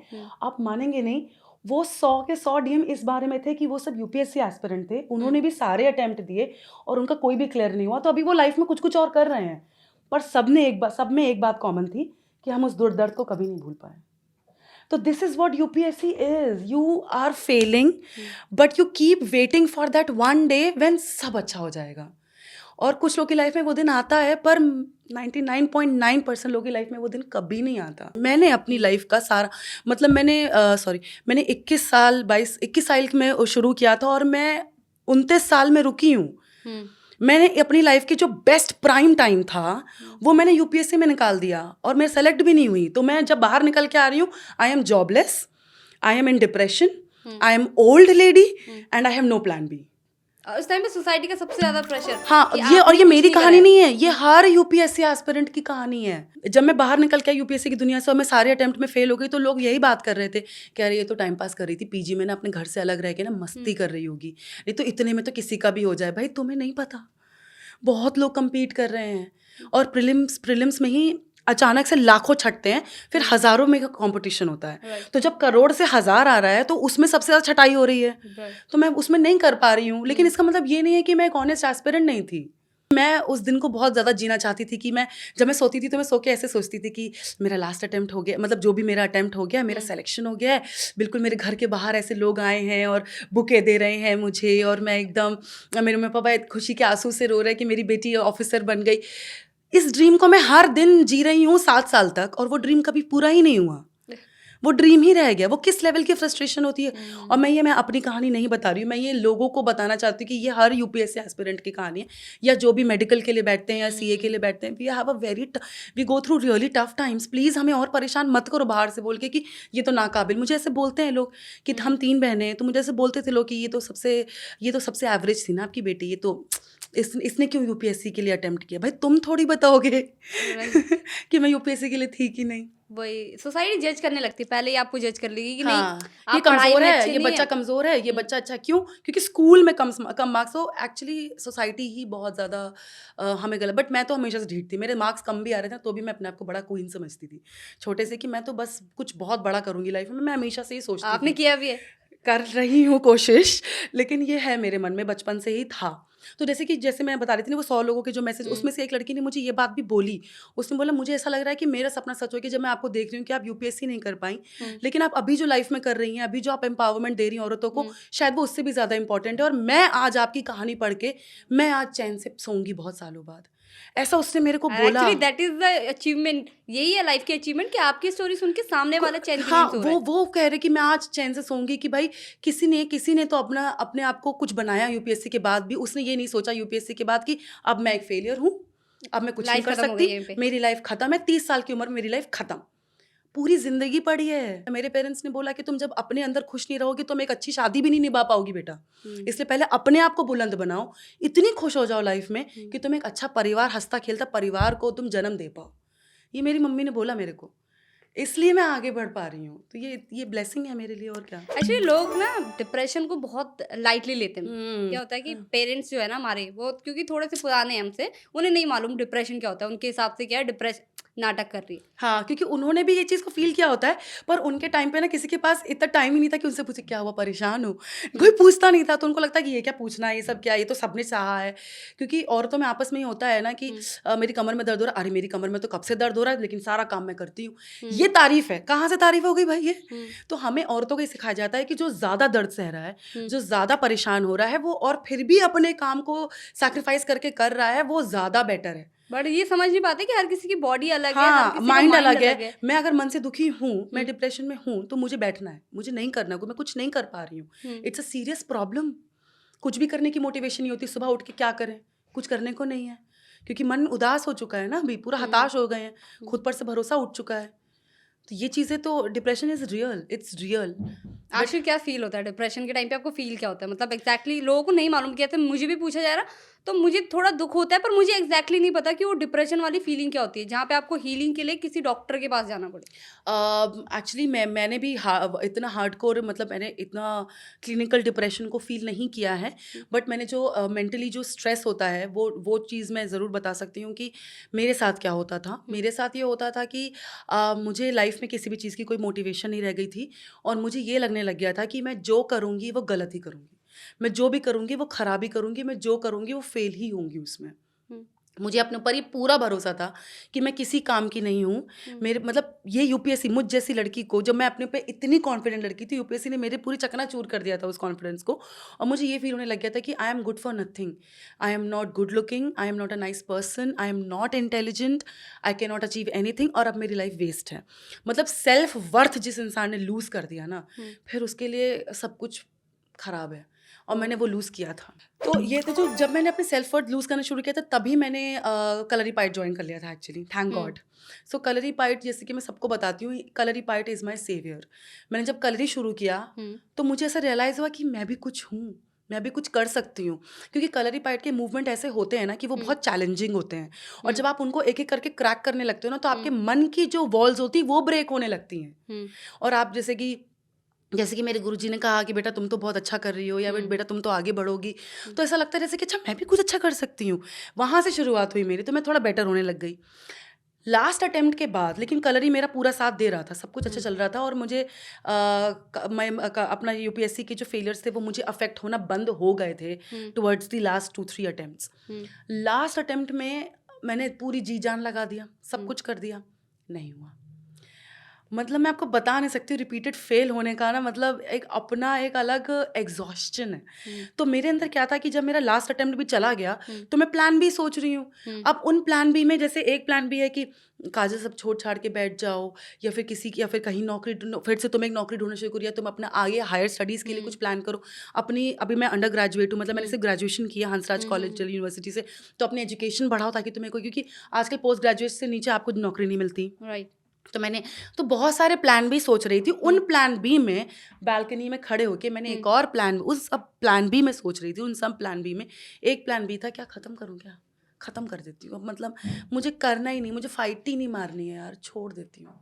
और उस एक सेकंड, वो एक सेकंड का थॉट था, और उस अगले ही सेकंड में मुझे ये लग रहा था कि क्या तुम इतनी हताश हो गई हो अपने फेलियर से, क्या तुम इतनी अपने आप को फेलियर मानती हो कि तुम्हें ये आइडिया आ गया है। तो फिर मैंने सोचा कि नहीं यार, फेलियर वाला तो फीलिंग नहीं आ रहा है, ये तो मैं नहीं फील कर रही हूँ कि मैं फेलियर हूँ, पर हाँ मुझे ये फीलिंग आ रही है कि मैं बहुत थक गई हूँ अपने आप को कुछ करते हुए, अपने आप को कुछ दिशा देते हुए, या अपने आप को प्रूव करते करते मैं थक गई हूँ। मुझे थकान से ये थॉट आया था। इट्स नॉट लाइक कि मैं डिप्रेशन में थी उस वजह से आया, नहीं, मैं बस थॉट था, निकल गया। हाँ, एक सेकंड का थॉट था, और उस एक सेकंड के थॉट को ख़त्म करते मेरी बहन भी मेरे पास आई, और उसने मुझे बोला कि, उसने मुझे सबसे पहले छुट्टे ही से बोला कि तुम रात के 2 बजे यहाँ खड़ी हो, इसका मतलब रिजल्ट आ गया है। और मतलब किसी को बता नहीं पाते हैं एक्चुअली रिजल्ट आया होता है तो, क्योंकि सब लोग बहुत नज़र गाड़ के बैठे होते हैं कि अब खुशखबरी आएगी, घर में मिठाई आ चुकी होती है, ये सब चीज़ें बहुत छोटी छोटी चीज़ें हैं जो बहुत मन में याद रह जाती हैं। और मुझे ये बोलना है कि मम्मी इस बार भी नहीं हुआ, कि इसकी हिम्मत नहीं होती है। तो मैं तो चुपचाप 2 बजे रात में खड़े होकर ऐसे रो रही थी, तो मेरी बहन आई छोटी, उसने मुझसे बोला कि तुम रो रही हो, 2 बज रहे हैं, बाहर हो, 23 अक्टूबर 2021 नहीं हुआ ना तुम्हारा, नहीं हुआ यार। और फिर मैं रोने लगी। फिर उसने मुझे बोला कि हम तीनों ही बहनें फाइटर हैं, पर मैंने तुम्हारे जैसा फाइटर नहीं देखा। कह रही थी कि कोई भी अगर 1 या 2 बार फेल होता है, actually it's a genuine emotion. नहीं, अब मुझे बुरा फील नहीं होता है, पता नहीं क्यों हो रहा है। कई बार आप जब बातें करते हो ना, अब पास की बातें करते हो तो वो फीलिंग आती है आपको दोबारा से कि यार एक बार।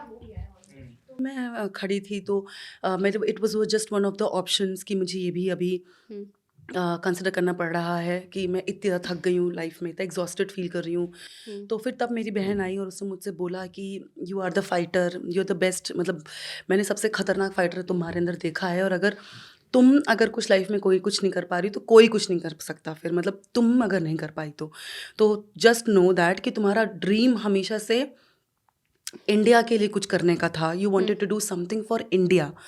और उसके रास्ते बहुत सारे हैं, ज़रूरी नहीं कि सिर्फ सिविल सर्वेंट बन के ही तुम इंडिया को प्राउड कर सको, उसके और बहुत रास्ते होंगे। और वी नो इट, अगर तुमने यहाँ तक इस चीज़ को सस्टेन किया है तो तुम पता नहीं कितनी खतरनाक चीज़ के लिए प्रिपेयर हो रही हो, तुम्हारे लिए कुछ बहुत अच्छे प्लान्स हैं, just think about something else. तब मैं भाग के अंदर गई अपने रूम में, मैंने एक वाइट शीट ऑफ पेपर लिया और उस पर मैंने पेन से लिखा तवसी, बड़ा बड़ा TAVA ऐसा है तवसी, और फिर उसके बाद टर्न करके मैंने उस पर लिखा माई मोमेंट ऑफ करेज। कि तब उस मोमेंट पे मैंने इतना अपने अंदर हिम्मत महसूस की कि मेरी थकान चली गई, मेरे सारे नेगेटिव थॉट्स चले गए, और मैं सडनली ये सोच रही हूँ कि अब मैं ऐसा क्या नया करूँ, क्योंकि मैं तो मैदान नहीं छोड़ रही भाई। ठीक है, UPSC गया, लेकिन अब मैं क्या करूँ। और इतने दिनों से फेल होने के बाद, इतने साल देने के बाद, फिर भी मुझ में ये एक एनर्जी मुझे फील हो रही थी कि मैं फिर से नए सिरे से शुरू करने के लिए तैयार हो रही हूँ। तो इसका मतलब कोई एक अंदरूनी ताकत है जिसको मैं भी नहीं जानती। और तब मुझे पता चला वो अंदरूनी ताकत कलरीपायट है। तवसी ही क्यों रखा आपने, जो आपको मूवमेंट है तवसी क्यों? तवसी क्योंकि हिंदी संस्कृत मैंने आपको बताया है क्या कि मतलब है इसका? तवसी मतलब करेज। करेज, हाँ, अच्छा। मतलब हिम्मत। करेज का ही फीमेल वर्जन, मतलब तवस करेज होता है, Tavasi is more of like feminine version of courage. तो क्या क्या दिक्कतें आई आपको जब आपने मूवमेंट स्टार्ट किया, या आपने कलरी भी जब सीखना स्टार्ट किया? क्योंकि हमारी जो सोसाइटी है ना, वो एक मेल डोमिनेटिंग है। अभी थोड़ा चेंज होना स्टार्ट हुआ है, तो इस सोसाइटी में आपने जो है अपना खुद का मूवमेंट स्टार्ट करना और इस टाइप की फॉर्म को सीखना, क्योंकि बहुत टफ फॉर्म है, इसको सीखना कैसे मैनेज करा कि मेल डोमिनेटिंग फील्ड पे फीमेल उतर जाए? कलरीपाइट में एक्चुअली बहुत ही सदियों से मतलब लड़कियां हैं इस आर्ट में। तो मेरे लिए बहुत सारे लोग थे जिनको मैं इंस्पिरेशन मान रही थी। मैंने बहुत सारे केरला की आंटियां देखी थी जो बहुत बड़े होने के बाद भी कलरी कर रही थी, और इन सब का सब एक्चुअली मेन श्रेय मेरे गुरुजी को ही जाता है। उन्होंने ही मेरे को बोला, उन्होंने मुझे बोला कि बेटा मार्शल आर्ट है, वो किसी का भी लिंग वचन कारक देख के नहीं आता है, वो सबके लिए एक सी होती है। बस ये है कि जो चीज़ शायद लड़कों को थोड़ी कम मेहनत करनी पड़े, वो लड़कियों को ज़्यादा करनी पड़ती है, बिकॉज हम लोग biologically we are not born to do these martial moves. Right. हमारा थोड़ा अलग कैरेक्टर है, एवरीबडीज मतलब दोनों मेल और फीमेल के अपने कैरेक्टरिस्टिक्स हैं और अपने अलग काम हैं, तो obviously it's going to be little tougher for a woman, but अगर कोई औरत चाहे तो वो उसमें टिक सकती है। तो मुझे उनका काफ़ी ज़्यादा सपोर्ट था और वो सारी लड़कियों को बहुत अच्छा गाइड करते थे। गुरुकुल मतलब गुरुजी होता है मलयालम में। गुरुकुल बहुत अच्छा गाइड करते हैं, बहुत धीमे से, बहुत ही लो लेवल से स्टार्ट करते हैं, बहुत धीरे धीरे करवाते हैं। हर लड़की को गलती करना और उसे बार बार फेल होने की अनुमति है, मतलब कोई किसी को जज नहीं कर रहा वहाँ पे, तो वो एक बहुत कंफर्ट जोन वहाँ पे बन जाता है। नहीं कर पा रही मैं, लड़के को नहीं हरा पा रही हूँ, नहीं कर पा, कोई कुछ नहीं, कोई लड़का भी बुरा फील नहीं करा रहा है, कोई लड़की भी। तो जब ऐसा इक्वालिटी वाला माहौल मिलता है ना, तो कोई भी लड़की उसमें उग के निकलेगी। क्योंकि लड़कियाँ इसलिए अच्छा नहीं कर पा रही हैं क्योंकि उनको आसपास के लोगों का सपोर्ट नहीं है। आसपास के लोग उनको हारता हुआ देखना चाहते हैं, दे आर एक्साइटेड टू सी कि ये नहीं कर पाए। एक्चुअली हमारी सोसाइटी में ही कुछ लोग हैं जो पुल डाउन करते they want us to fail. But जब मैं कलरी गई तो मुझे वहाँ का माहौल बहुत अच्छा लगा कि वहाँ पे लड़के, मेरे गुरुजी, सब लोग इतने सपोर्टिव हैं, they want me to excel. तो जब इतना पॉजिटिव आपको मिलता है ना एटमॉस्फेयर, तो आप छाओगे ही छाओगे, फिर आप अच्छा करोगे ही करोगे, क्योंकि मन से आप मजबूत होना शुरू हो जाते हो। तो obviously to be very honest, मेरी जो ग्रोथ की जो स्केल है वो लड़कों से स्लो रही है, और मेरी कई सारी चीज़ें हैं जिनको करने में मुझे बहुत मेहनत लग रही है, बहुत ही ज़्यादा मेहनत लग रही है, क्योंकि लोअर बॉडी मेरी, जैसे जो लोअर बॉडी का जो वेट होता है जैसे लड़कियों का, वो हैवियर होता है। लड़कों की जंप्स अच्छी हो सकती हैं। मुझे मतलब of course there are challenges, but challenge को सामना करना आसान हो रहा है क्योंकि एटमॉस्फेयर ऐसा है। मेरे साथ क्लास में ऐसा हुआ था, एक नया बच्चा आया था, तो अब जैसे सीनियर हो जाते हैं आप, जब सीनियर शिष्य हो जाते हैं तो ना आप गुरुकुल को हेल्प करते हैं ट्रेनिंग में, असिस्ट करते हैं उनको ट्रेनिंग में। तो गुरुकुल ने मुझे, एक नया बच्चा आया था, उसको कहा कि बेटा इसका ट्रायल करो और इसको कलरी सिखाओ, थोड़ा बहुत पहले बिगिनिंग का सिखाओ इसको। मैं उसको सिखाने लगी, मैंने मूवमेंट सिखाया, बहुत बढ़िया सिखाया। मैं अपने स्कूल की बड़ी अच्छी शिष्या हूँ, ठीक है, तो मैं बढ़िया सा सिखाया मैंने। वो बच्चा धीमे से गया एक मेल के पास और उसने बोला कि मैं ये करके सही कर रहा हूँ क्या, क्योंकि मुझे उसने सिखाया। अब उसके दिमाग में क्या था कि मुझे लड़की ने सिखाया है तो गलत सिखाया होगा, तो वो एक लड़के से क्रॉस चेक करने गया कि मैं सही कर रहा हूँ कि नहीं कर रहा हूँ। मैं आपको बताऊँ, वो बच्चा टिका भी नहीं। तो कलरी में ऐसे लोग टिकते ही नहीं हैं जो एक रूढ़िवादी ऐसी बेकार सोच से आते हैं। आप you have to have a, मतलब कलरी आपको चुनता है बेसिकली। वो बच्चा टिक भी नहीं पाया उस सोच के साथ। मुझे भी बहुत बुरा लगा उस दिन, मुझे बहुत बुरा लगा। मैंने अपने गुरुकुल को बताया, मैंने कहा गुरुकुल, वो बच्चा ऐसे जाके क्रॉस चेक कर रहा है, मतलब मैं सिखा रही हूँ तो उसको लग रहा है कि। तो गुरुकुल ने कहा कि देखो बेटा, अगर तुम इन सब चीज़ों पे सोच के बैठ जाओगी तो ये हालात कभी नहीं बदलेंगे। अपने आप को इतना बुलंद बनाओ कि लोग तुमको देख के ही सीखना चाहें, तुमसे ही सिर्फ सीखना चाहें। और ये चाहे लड़की हो चाहे लड़का, चाहे तो तुम ये सोच के बैठ सकती हो कि मैं लड़की हूँ ना इसलिए मुझे ऐसा किया गया। ऐसा कुछ नहीं है, लड़कों के भी अपने चैलेंजेस होते हैं। Right. Don't take it as a thing कि एक लड़की हो इसलिए तुम्हें नीचा दिखाया गया। बस तुम ये सोचो कि ये एपिसोड तुम्हारे लिए इसलिए हुआ है क्योंकि तुमको इससे कुछ सीखना है और आगे जाके तुम इसमें ही कुछ बढ़िया करोगी। तो फिर मैंने अपने आप को इतना बुलंद बनाना शुरू किया, अपने आप प्रैक्टिस को इतना अच्छा शुरू किया करना कि अभी मैं proper I am a teacher in Gurukul now. मतलब गुरुजी के अंडर में प्रॉपर टीचिंग करती हूँ। तो अभी सब बच्चे ऐसा तो कोई नहीं करता अभी। तो this growth happened only because Gurukul ने मुझे वो एटमॉस्फेयर दिया कि इन सब चीज़ों से रुको मत। तो आई थिंक मैंने अपनी अच्छी दुनिया पा ली कलरी फाइट में, इसलिए आसान होता गया, इसलिए मैं कलरी करती गई। अच्छा, आप कभी केरल गई हैं?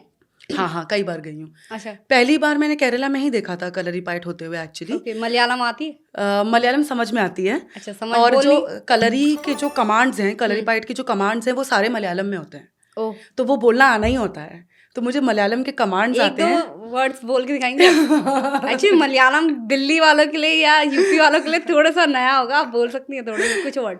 मैं कलरी कमांड होता है जैसे इड़त गिरी वलत वांगी इड़दम कूटी वांगी मरना, ऐसे करके ये सब कमांड्स होते हैं। इड़त मतलब लेफ्ट, वलत मतलब राइट, थोड़ा सा स्लो बोलेंगे, एक्चुअली मुझे समझ में नहीं आ रहा है, थोड़ा सा स्लो। इड़त वलत केरी अमरन, तो इड़त मतलब लेफ्ट, इड़त मतलब लेफ्ट साइड, वलत मतलब राइट, केरी मतलब आगे, और अमरन मतलब स्क्वाट। तो लेफ्ट राइट पैर आगे बढ़ा के स्क्वाट करो, इड़त वलत केरी अमरन। ऐसे वांगी अमरना, पीछे जाओ, ऐसे करके कलरी के जो कमांड्स हैं वो सारे मलयालम में होते हैं, तो इसलिए आगे पीछे ऊपर नीचे जम्प्स ये सारे वर्ड्स आ ही गए हैं, तो मलयालम में अब तो समझ में आने ही लगे, क्योंकि गुरुकुल मलयालम बहुत ज़्यादा बोलते हैं, तो इसलिए समझ में आने लग गई है। बट ऑफकोर्स मैं बोल नहीं पाऊंगी ऑनेस्टली, बट समझ में आती है, और कमांड्स मुझे सारे आते हैं कलरी के। तो अभी जैसे काफ़ी टाइम भी हो गया, अभी लोग जो है ना अभी आपको बाहर से वैसे जानते हैं, बट आप डे टू डे लाइफ में क्या करती है, इसके लिए हम एक छोटा सा गेम कर लेते हैं। ये रैपिड क्वेश्चंस मैं आपसे पूछूंगी, आपको with in a minute answer देने, ठीक है? तो स्टार्ट करें। आर यू मॉर्निंग पर्सन और a night owl? Sorry, 1 minute ज़्यादा ले रही हूँ मैं। I think night owl. Okay. First thing you do in the morning, meditation और a yoga? First thing I do in the morning, I don't do either. No meditation, no yoga? No no no, not the first thing. Okay, तो क्या करती है आप morning सबसे पहले उठ के, क्या करती है? सबसे पहले उठते ही मैं अपने जॉइंट्स को खोलती हूँ, खड़े होकर ना, बेड से उतरते ही मैं पहले अपने सारे जॉइंट्स को, बट वो योगा नहीं करती हूँ, ओके। पर मैं अपने सारे जॉइंट्स को फंक्शनल करती हूँ, और उसके बाद ब्रश करने जाती हूँ। ओके। घर पे रहना ज़्यादा पसंद है या घूमना फिरना या दुनिया एक्सप्लोर करना? दोनों का अपना अलग मज़ा है। घर का तो घर का ही मज़ा है, मतलब घर बट एक चुनना है आपको। घर घर पे रहना ज़्यादा पसंद है, ओके। तो अगर आपको घूमने का मौका मिले तो आपके फेवरेट डेस्टिनेशन प्लेस क्या होगा? Switzerland, New Zealand. गए हो? स्विट्ज़रलैंड गई हूँ, ओह। न्यूजीलैंड गई नहीं हूँ, पर जाना चाहती हूँ। One fast food that you love to eat? Fast food पता नहीं वो होता है कि नहीं, लेकिन मुझे जलेबी बहुत पसंद है। ओके, मतलब मीठा खा सकते हैं, अगर आप एक्सरसाइज वगैरह कर रहे हैं तो आप खा सकते हैं। थोड़ा बहुत खा सकते हैं। Sport you love the most? Kalaripayattu. ये स्पोर्ट्स है? Kalaripayattu is the traditional sport of India. Oh. Khelo India के अंडर भी है ये। ओके, खेलो इंडिया। ओके, ठीक है। What would you love to watch, movie और अ सीरीज? मूवीज बहुत पसंद है मुझे। The last movie saw in the theatre? Theatre एकदम याद नहीं। मैं सारी मूवीज ऐसे उस पर देखती हूँ, ऑनलाइन देखती हूँ, OTT पे। थिएटर में एक मलयालम मूवी देखी थी मैंने। Oh, you love Malayalam movies? I love Malayalam movies, मुझे बहुत पसंद है। मुझे Malayalam, Tamil movies, Telugu movies, Bengali movies, Marathi movies बहुत पसंद है। Your hobbies? My hobby horse riding, dance, books बहुत ज़्यादा पढ़ती हूँ मैं। हॉर्स राइडिंग करी है कभी? हाँ, सीखी है मैंने, प्रॉपर बचपन में सीखी है, और अभी मैं हॉर्स राइडिंग करने चली जाती हूँ। जो ये डांस आपने बोला, ये डांस आपका ये भी कलारी के अंदर ही है या ये अलग है? डांस अलग है, कलरी अलग है, बट मैं ओरिजिनली डांसर थी, फिर कलरी तो बाद में आया लाइफ में। Which dance form? मैंने ट्रेनिंग वैसे वेस्टर्न डांस में ली है, हिप हॉप वगैरह में, बट वो सब मैं भूल चुकी हूँ। अब मुझे कुछ भी डांस करना पसंद है, like anything, semi classical, Indian, western, मतलब बस डांस कर लेती हूँ मैं। ओके। बिना इनविटेशन के कभी किसी शादी में गए हो? हाँ, कॉलेज में तो बहुत बार खाना खाने के लिए क्रैश किया है, बहुत बार वेडिंग, बहुत बार। अच्छा, आपकी कोई एक फेवरेट चीज़ जो आपने खुद के पैसों से खरीदी हो? Mobile phone. कौन सा था? सैमसंग का ही था, पर जब मैंने पहली बार कलरीपाइट में, मतलब मेरे कलरी केंद्रम जो मेरा गुरुकुल है, जब मैं पहली बार मुझे सैलरी मिली थी, तो मैंने अपने लिए एक फ़ोन खरीदा था, क्योंकि मेरे पास फ़ोन नहीं था। One thing you want to change in your life? Change in my life, I think मैं अभी भी बहुत अंडर कॉन्फिडेंट हो जाती हूँ। मतलब मैं कभी कभी अभी भी अपने आप को बहुत कम औहदा देती हूँ लोगों के सामने, तो वो मुझे ऐसा लगता है कि उसी चीज़ से ही मैं उभर के आई हूँ, तो बार बार उस तरफ गिरती हूँ। तो वो मुझे लगता है अगर वो बदला जा सके अचानक से कि काजल तुम अमेजिंग हो, तो वो मैं चेंज करना चाहूँगी। गाने सुनने पसंद है? बहुत ज़्यादा। फेवरेट सिंगर कौन है? Favourite singer lucky Ali. Lucky Ali, एक दो लाइन गा के सुना दे लकी अली की, किसी भी गाने की। गाना गाऊं मैं? कोई भी 2 लाइन गा सकते हैं आप। तो बहुत फनी हो जाएगा। नहीं, मेरी आवाज़ मोटी है कितनी, मैं उषा बोल देती हूँ। चलो, वो भी बहुत अमेजिंग लगती है मुझे। ये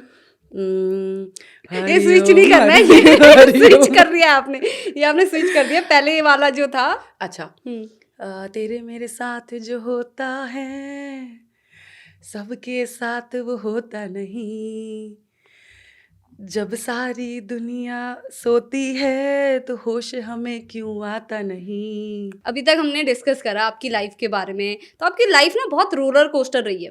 मतलब स्टार्टिंग आपने एज अ स्टूडेंट करी, UPSC एस्पिरेंट बने, देन उसके बाद जो है कलारी ज्वाइन करी, देन टीचर बने। बहुत रोलर कोस्टर लाइफ है। अभी आप जो है एक लीडर हो, तो अभी फ्यूचर लीडर्स जो है जो आने वाले हमारे हो सकता है कुछ ऑडियंस में भी आगे जाके किसी ना किसी चीज़ को लीड करेंगे या अपना खुद का बिजनेस स्टार्ट करेंगे, तो उन्हें आप क्या सजेशंस देना चाहती हैं? मेरा सबसे पहला सजेशन तो आपको ये है कि the biggest thing that you can do to for yourself is to believe in you and believe in your idea. चाहे आप इकलौते पर्सन हो जिसको अपना आइडिया अच्छा लग रहा हो, स्टिल गो अहेड। आपका आइडिया है, आपके जैसा कोई नहीं फील कर सकता, so just go ahead with it, it's a good idea, okay. किसी से कोई वैलिडेशन लेने की ज़रूरत नहीं है। सेकेंडली, अगर आपको कुछ करना है तो वो वक्त अभी है। You will never be completely ready for anything.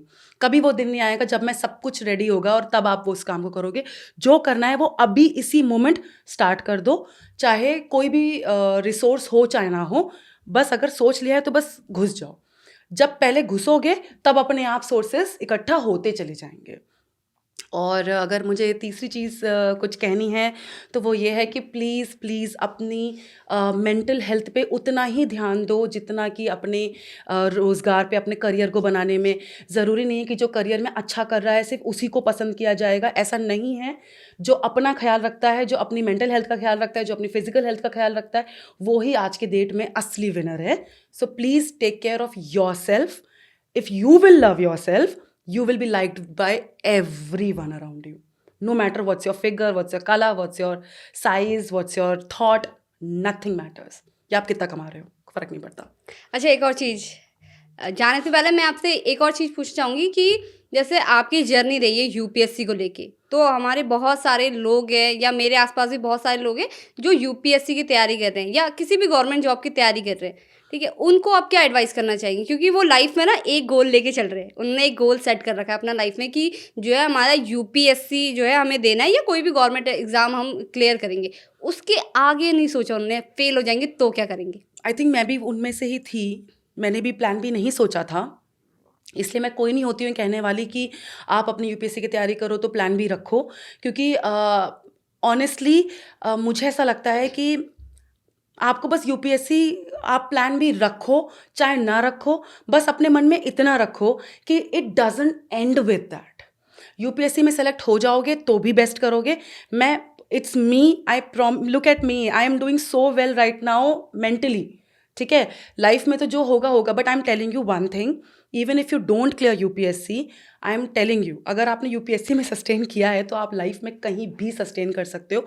Just go for it, do not settle, don't stop, just continue doing something और दी अदर। हाथ पैर मारते रहो, कुछ ना कुछ अच्छा मिलेगा और आप लाइफ में अच्छा अभी भी कर सकते हो।